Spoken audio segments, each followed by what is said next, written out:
దేవుడు విరిచినప్పుడు మన చుట్టూ జరిగే పరిస్థితులు ఎలా ఉంటాయంటే, నీ అనుకూలలన్నీ ప్రతికూలంగా మారిపోతాయి. నీతో ప్రేమగా మాట్లాడిన వారు నీకు విరోధంగా మాట్లాడతారు. సన్నిహితులు దూరం అయిపోతారు. ప్రియులు ప్రాణాల మీదకి వస్తారు. అడుగు పెట్టిన చోటెల్లా బాధకరమైన పరిస్థితి అడుగు అడుగున నీకు సంభవిస్తాయి.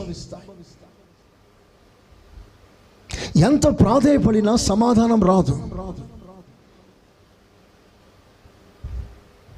ఎక్కడ చేయి చాపిన ప్రతి చోట నీకు అవమానం కలుగుతాయి. నువ్వు మేలు చేసే ప్రయత్నంలో ముందుకు దూసుకెళ్తావు, నీకు కీడు సంభవిస్తుంది.